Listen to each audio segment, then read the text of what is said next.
My wife cheated with my best friend's husband at secret hotels, but I exposed them both and turned their affair into their downfall. So me, 35 male, and my wife, 33 female, Sarif, were married for 6 years. We met in college, dated for a couple years, then got hitched in a small ceremony. No kids, we were focused on careers. I was grinding 60+ hours weekly at my engineering firm while she climbed the ladder at some marketing agency. Our life looked good.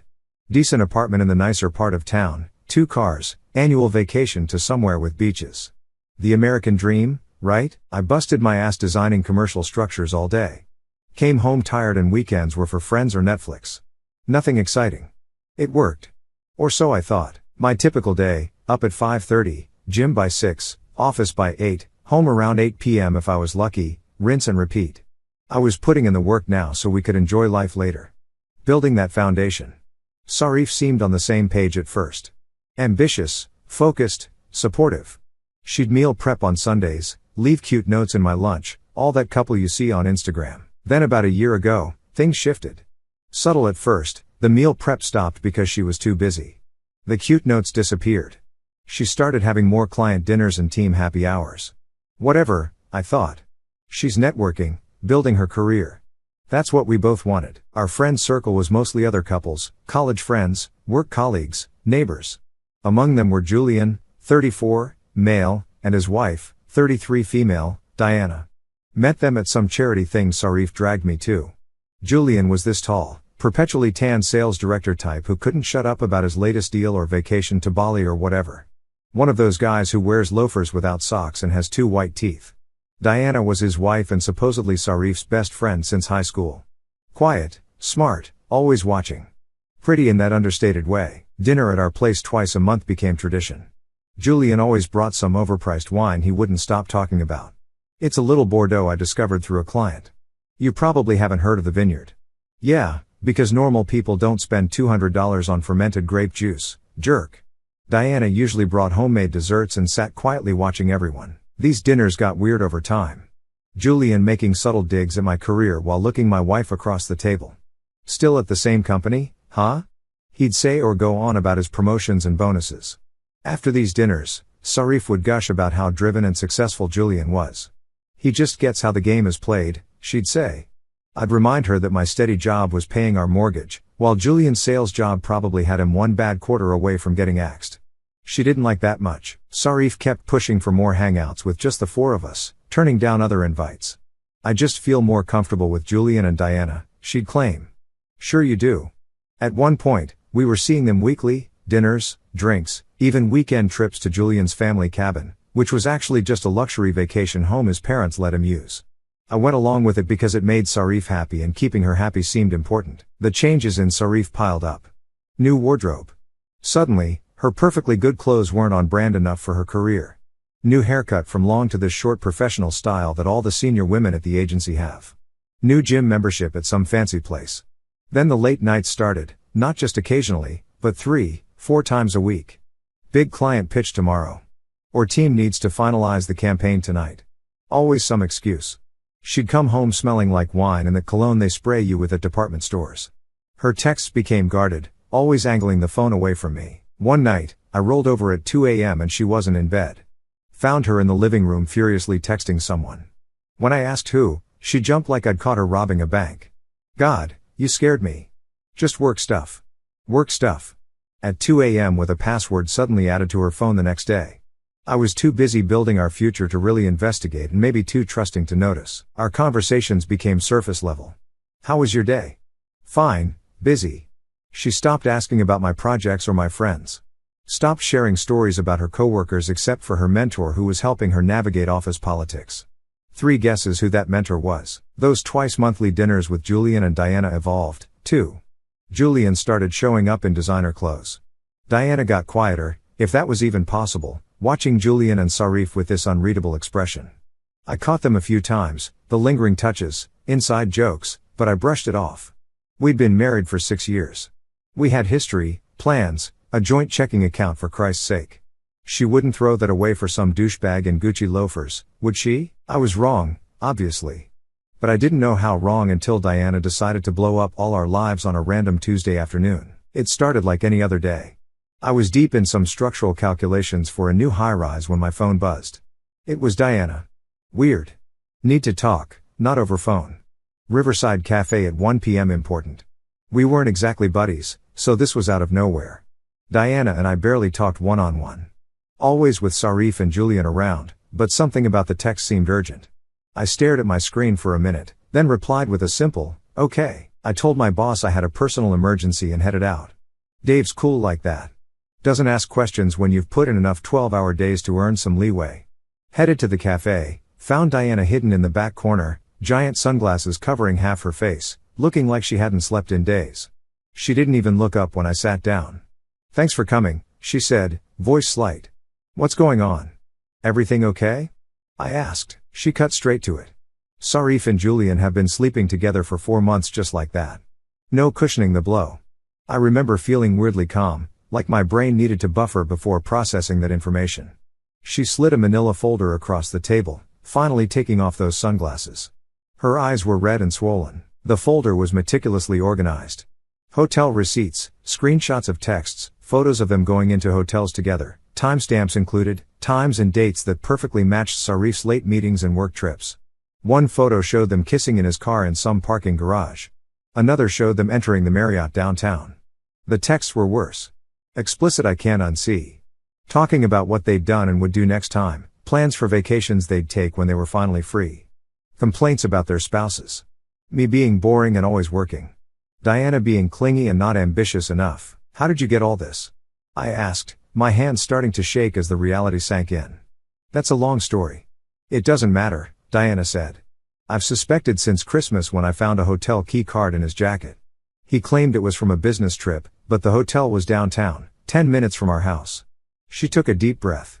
"But that's not all.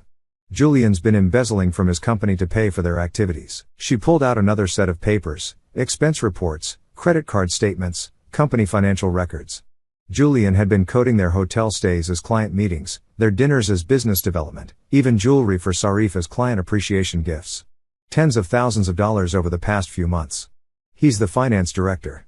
Nobody questions his expenses," Diana explained. "But I do our taxes, and the numbers weren't adding up. He's been keeping 2 sets of records." I stared at the evidence, feeling like I'd been hit by a truck. 6 years of marriage, the house we were saving for, the kids we'd planned to have once we were more established, all burned to the ground because my wife couldn't keep her legs closed around her best friend's husband. "Why are you showing me this?"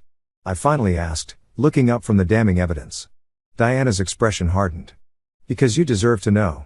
And because I'm done being made a fool of. They've been laughing at us, Gavin. Having their fun while we worked and supported them." I remembered all those nights, the inside jokes, the lingering glances, how Julian would offer to help Sarif with dishes while I was stuck talking to Diana. They weren't even subtle, just counting on us being too trusting or too stupid to notice. "There's more," Diana continued, lowering her voice. "They've been planning to leave us. Julian's been moving money around, setting up accounts I can't access. They were going to blindside us both. Probably after the company's fiscal year ends when Julian gets his bonus." The anger finally hit me. A wave of rage that made my vision blur. "That's why Sarif's been pushing me to put more into our joint account. She's been setting me up." Diana nodded. "Julian asked me last week to add her as an authorized user on our American Express. Said it was for office expenses. I pretended to agree but never did it." We sat in silence for a minute. Two people whose lives were imploding in the same exact way at the same exact time caused by the same two people. It was almost funny in a cosmic joke kind of way. "What are you going to do?" I asked her. "I've already called a lawyer, filing for divorce tomorrow, and anonymously sending evidence of the embezzlement to his company's board." Her voice was steady now, determined. "He thinks I'm just the trophy wife who doesn't understand finances. He's about to learn how wrong he is." I nodded, a plan already forming in my mind. "I appreciate you doing this." "Thanks a lot, Diana." I took the folder and we parted ways with an awkward half hug that somehow felt appropriate for two people bonded by mutual betrayal. I didn't go back to work, called in sick for the rest of the day. Drove straight to my bank instead. Mind racing with everything I needed to do. No dramatic confrontation yet, just calculated action. I had only one thought. They fucked with the wrong engineer. First stop, the bank. I opened a new account in my name only and transferred my direct deposit to it. Then moved most of our savings, the money I'd been putting in for the house down payment, into that new account. Left enough in the joint account to avoid immediate suspicion. Sarif rarely checked our finances anyway. That was my department. Her mistake. Next, I called all our credit card companies and removed her as an authorized user where possible. For joint cards, I reduced credit limits and requested transaction alerts. Called our investment firm and froze our brokerage account. 6 years of savings weren't going to finance her new life with douchebag Julian. Last financial step. Withdrew $2,000 in cash. Emergency money in case things got messy. Never underestimate what a desperate cheater might do when cornered. By 3 p.m. I had secured our finances. Next task, find a lawyer. Not just any lawyer. I wanted a shark. I didn't want reconciliation or couples therapy. I wanted out with minimal damage to my finances and sanity. I called Bobby, my buddy from college, who went through a nasty divorce last year. He didn't ask questions, just gave me his lawyer's number and said, "Call her now. Tell her I referred you and it's an emergency. Let's call her Jessica." She answered on the second ring. No receptionist, no bullshit. I gave her the basics. 6-year marriage, no kids, cheating wife, financial concerns. She got me in that same afternoon. She wasn't what I expected. Mid-40s and direct. She laid it out straight. In our state, adultery doesn't mean much unless it involves wasting marital assets, which thanks to Diana's evidence, we could prove it did. Hotel rooms, gifts, dinners, all marital assets squandered on the affair. Jessica took copies of everything from Diana's folder and worked up a strategy. She warned me to act normal for a few days while she prepared the paperwork. Walked out of her office with a $5,000 retainer paid for my new private account and a plan. She'd have divorce papers ready in 48 hours, and we'd arrange for Sarif to be served at work for maximum impact. Cold, maybe, but so was screwing your best friend's husband for 4 months. I left Jessica's office at 6 p.m. and realized I couldn't go home, couldn't look at Sarif without wanting to burn her world down, so I texted her that I was working late, and headed to Bobby's place.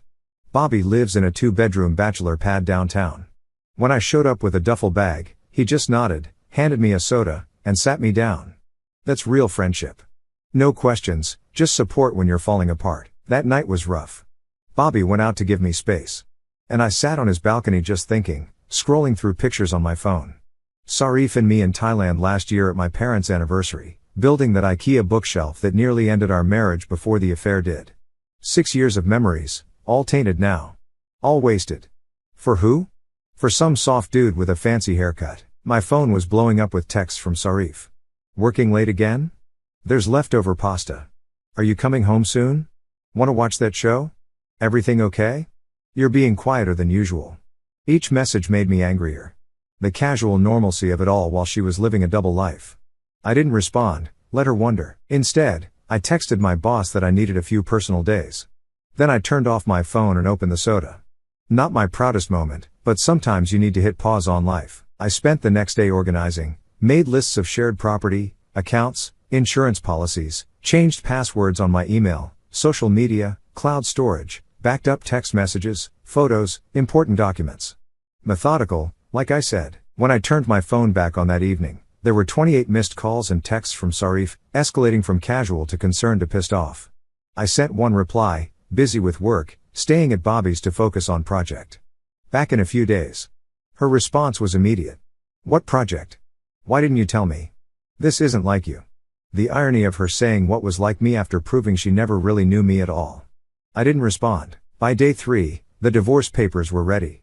Jessica had moved at lightning speed, preparing a filing that laid out Sarif's infidelity in clinical humiliating detail. Dates, locations, expenses, all the evidence Diana had provided, and exposed the affair for what it was.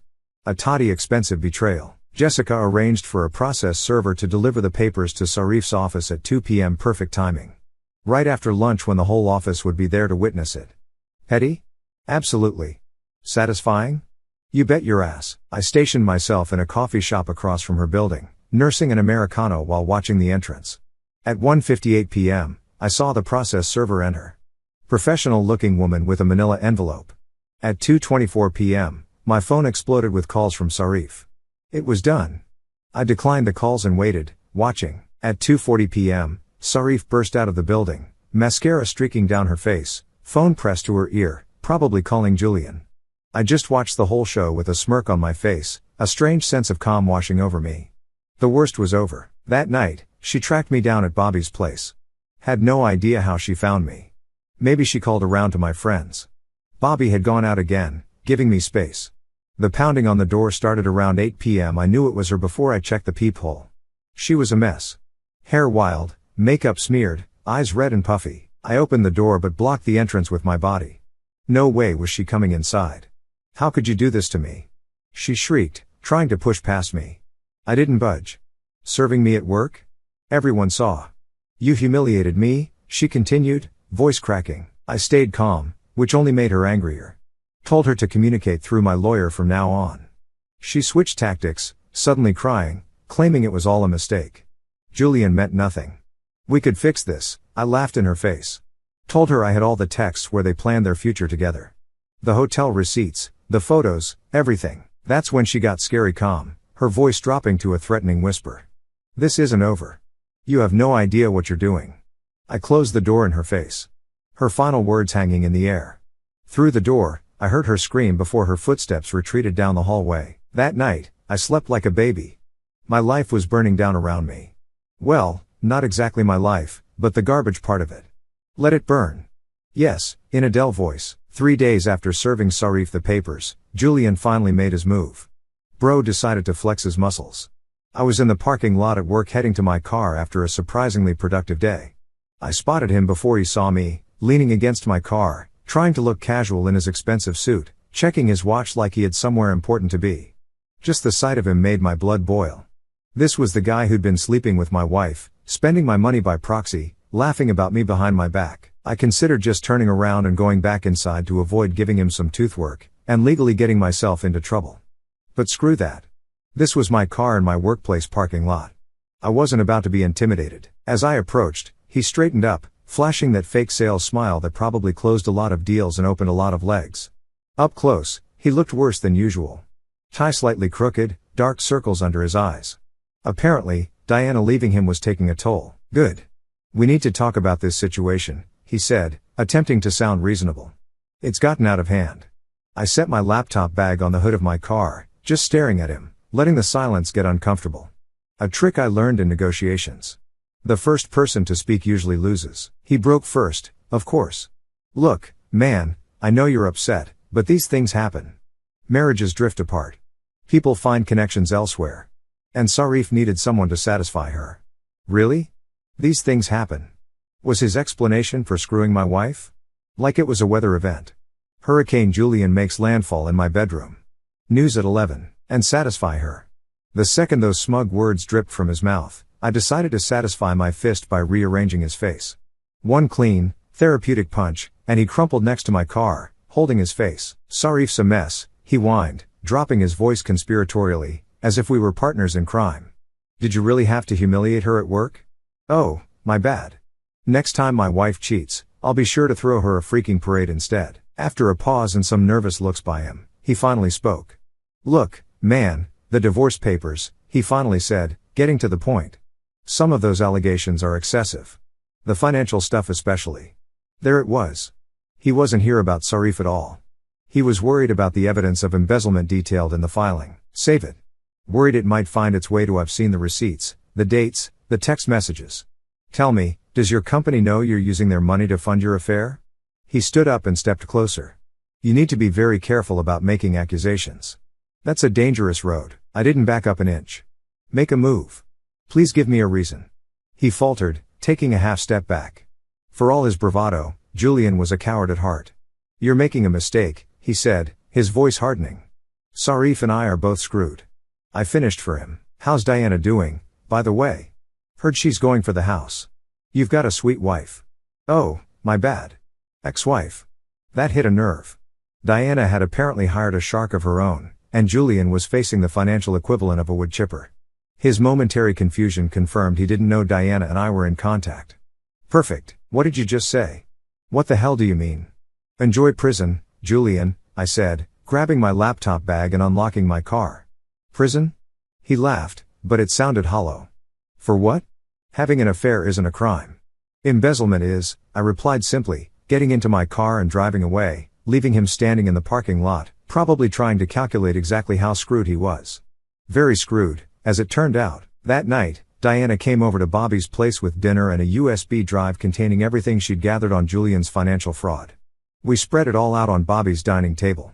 He was out on a date, thankfully. Hotel receipts, expense reports, company credit card statements, fake client meeting notes, the whole package. She was the perfect partner for this revenge operation. Cool, methodical, detail-oriented.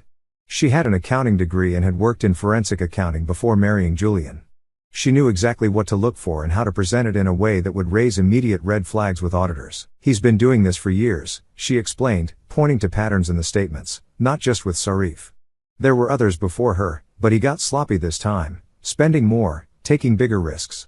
The affair had made him careless, booking 5-star hotels instead of his usual mid-range business accommodations, expensive dinners with multiple bottles of wine, even jewelry for Sarif listed as client gifts, nearly $200,000 of company money over the past few years with about $50,000 just in the months with Sarif. Why didn't you report him sooner?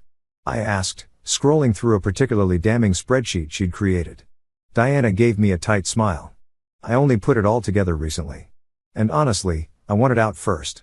Needed to protect myself before blowing the whistle. Smart woman. She'd already moved her personal assets, documented everything for her divorce, and set herself up to be insulated from the fallout. Now she was ready to burn it all down. We spent hours organizing the evidence, creating a report that even an intern in accounting could understand. Phone records showing calls to Sarif during supposed client meetings. GPS data from his company car showing trips to hotels, not client offices. Bank statements showing cash withdrawals that aligned with gifts Sarif had received. He always treated me like arm candy, Diana said as we packaged everything up. The pretty trophy wife who handled the social calendar and looked good at company parties. Never realized I understood financial fraud better than he did. By midnight, we had compiled everything into a single encrypted file.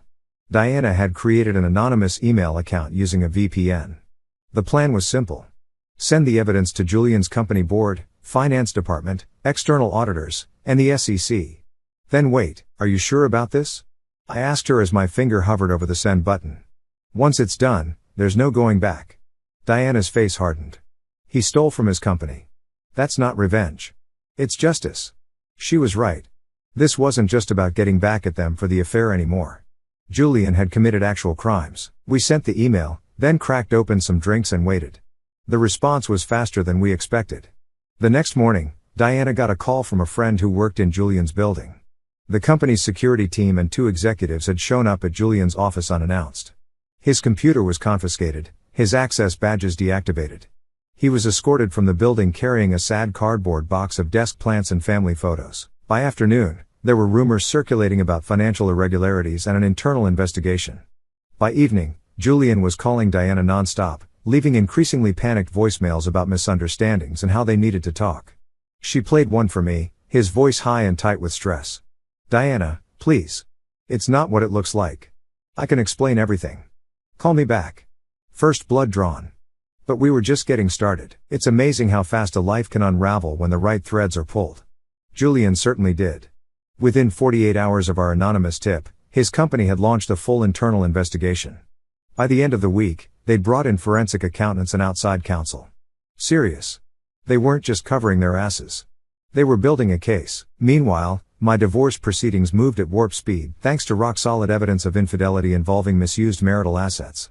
Jessica demolished Sarif in the initial hearing, presenting the affair timeline with hotel receipts and texts, then hammering home the financial impact. Your Honor, Mr. Weber's wife wasn't just committing adultery. She was actively spending marital funds to do so. The defendant's lover, currently under investigation for embezzlement, was using company money to fund their relationship. The judge just nodded while taking notes. Sarif's baby-faced lawyer tried arguing. The affair was irrelevant to dividing assets, but Jessica shut him down instantly.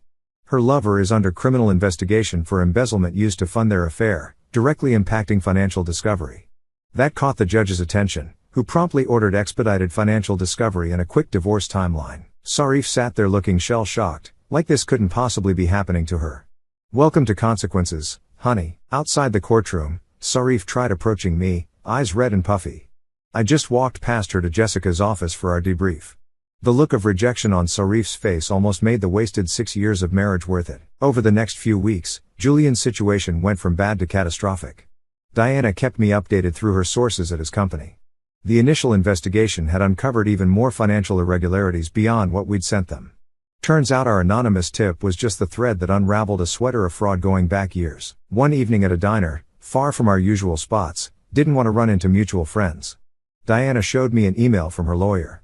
The company's investigation had expanded to include all executives who had approved Julian's expenses. 3 VPs were now on administrative leave. The SEC had formally opened an investigation. "He's totally fucked," she said, a small smile playing at her lips. "His lawyer called mine today, trying to negotiate our divorce settlement. Suddenly, he's willing to give me everything just to get it done before his assets potentially get frozen." Smart move on Diana's part. Getting her divorce finalized before criminal charges meant she could secure assets that might otherwise be tied up for years. Her lawyer was pushing for the house, both cars, all their liquid investments, and monthly support. Julian was so desperate to settle quickly that he was agreeing to all of it. Meanwhile, Sarif was spiraling. She'd been put on administrative leave from her job pending an investigation into her knowledge of Julian's activities. Apparently, some of those client meetings she'd attended with Julian were now part of the fraud investigation. She was blowing up my phone with increasingly desperate messages. "Please call me. I need to explain. This is all a misunderstanding. Julian told me those were legitimate business trips. They're investigating me at work. I could lose my job. Please help me." I forwarded everything to Jessica without responding. Each message just strengthened our case that Sarif had been involved in Julian's schemes, even if only as an unwitting participant. The hammer finally dropped on Julian 3 weeks after our tip. He was arrested at his temporary apartment. Diana had kicked him out of their house the day she filed for divorce on multiple charges of wire fraud, embezzlement, and falsifying business records. His perfectly styled hair was a mess. Designer suit replaced by a rumpled button-down. How the mighty fall. Sarif wasn't arrested, but she was formally interviewed by both company investigators and law enforcement. Jessica got a copy of her statement through Discovery. She claimed complete ignorance, saying she thought all those trips and dinners were legitimate business activities. Maybe she was lying. Maybe she was just that naive. Either way, she was collateral damage in Julian's downfall. She was fired the next day. Loss of confidence was the official reason. Translation: "We don't believe you didn't know, but we can't prove it. So, we're just getting rid of you instead of risking more bad press." With her income gone and legal bills mounting, Sarif finally stopped fighting the divorce. Her lawyer reached out to Jessica proposing a settlement that basically gave me everything I wanted. I kept the condo, my retirement accounts, investments, and most of our joint savings. She got her car, personal items, and enough cash to get a small apartment. It was more generous than she deserved, but I just wanted it over. The day we signed the final papers was surreal. 6 years of marriage ended with signatures on a stack of documents. Sarif looked like a ghost, thin, pale, wearing something off the rack. She kept trying to make eye contact, probably hoping for some last-minute forgiveness or at least acknowledgement. I gave her nothing. That night, Diana and I celebrated at an upscale restaurant downtown, far from anywhere we'd gone with our exes. We'd both finalized our divorces within days of each other. Both walked away with our lives relatively intact while Julian and Sarif's burned to the ground. "To justice," Diana said, raising her glass. "And to whatever comes next." Over dinner, we talked about everything except our exes, her plans to restart her accounting career, my new project at work, a trip she was planning to the coast. It felt good to talk about the future instead of the past. At some point, I realized I was genuinely enjoying myself for the first time in months. When I dropped her off at her place, formerly her and Julian's before she got it in the divorce. There was a moment of awkwardness at the door. We'd been allies in war, but now the war was over. What were we to each other now? "Would you like to come in for coffee?" she asked. I hesitated, not because I didn't want to, but because I wasn't sure if we were ready. If I was ready. "Just coffee," she added with a small smile. "We've both been through enough drama for one lifetime." I accepted. As we sat on her couch talking into the early hours, something shifted. Couple of weeks later, we went on our first date, and I felt like maybe, just maybe, this whole disaster had led me somewhere better than where I'd started. Julian, remember the embezzling douchebag in designer loafers? Currently rocking a lovely jumpsuit in minimum security prison, took a plea deal, 5 years, hefty restitution payments, and permanent ban from finance. His company did a full audit and found he'd stolen nearly $400,000 over 4 years. His sentencing made the local business journal. They used his old headshot from the company website next to his mugshot. The contrast is chef's kiss. From Tom Ford suit to wearing orange is quite the fashion journey. As for Sarif, total free fall. After getting fired, she couldn't land another marketing job. Turns out associated with major embezzlement scandal isn't great for the resume. Last I heard, she's working retail at a mall in the suburbs. Her Instagram went from exotic vacations and champagne brunches to inspirational quotes and pictures of her parents' cat. Diana's thriving, by the way, started her own forensic accounting firm specializing in corporate fraud detection. Already landed 3 major clients. Her company tagline, because your finance director might be funding his affair with your money. Brutal and effective. We've been dating for about 4 months now. Took it slow at first. Trust issues for obvious reasons. But turns out trauma bonding over your cheating spouses is surprisingly effective relationship foundation. Who knew? But then real entertainment started last week when Sarif texted me out of the blue. Hey Gavin, I've been thinking, can we meet for coffee? I'd like to talk, please. It's urgent. After laughing for a solid minute, Diana and I took a selfie together, making peace signs and looking obnoxiously happy. I sent it with, sorry, too busy enjoying life. Good luck with yours. Probably should have left it at that, but hey, the show wasn't over. The next day, my doorbell rings around 8 p.m. Check the security camera. It's Sarif looking like a discount version of her former self. Diana and I grab our coffees and settle in front of my laptop to watch the show through the security camera feed. Modern entertainment at its finest. Sarif rings again, then starts knocking, then pounding. Gavin, I know you're here. Open the freaking door now. Diana nearly spits out her coffee, laughing. I unmute the intercom. Sorry, can't come to the door right now. We're celebrating our 4-month anniversary. The look on Sarif's face, pure screen grab material. Then she spots the doorbell camera and completely loses it. You're with her? You think it's funny? With my best friend? Diana leans into the intercom. Former best friend, current girlfriend. Upgrade on both counts. That's when Sarif goes nuclear. Calling Diana every name in the book. Backstabber, conniving bitch, home wrecking. The irony apparently lost on her. Threatens to ruin us like we ruined her. Starts kicking the door. Should we call the cops or just keep enjoying the show? Diana asks. Why not both? I reply, dialing non-emergency while Sarif continues her performance for the entire hallway. 15 minutes later, 2 extremely bored-looking cops show up. We watch through the camera as they try to calm Hurricane Sarif, who's now crying about how we conspired to destroy her life. Ma'am, you need to leave private property when asked, says cop number 1. But they ruined my life, she wails, mascara running. Ma'am, relationship problems aren't a police matter, sighs cop number 2, when they finally escort her out, her screaming the whole way. Every neighbor's door is cracked open watching. Old lady from 4B gives me a thumbs up next time I see her in the elevator. That was better than a TV show, she says, the cherry on top. Sarif got a restraining order filed against her. She's legally required to stay 500 feet away from both of us now. Last week, I ran into a mutual friend who told me Sarif's been telling everyone Diana and I planned this all along. Apparently, we masterminded an elaborate scheme to make our spouses cheat with each other so we could end up together. The universe has a twisted sense of humor. Julian and Sarif thought they were trading up when they started their affair.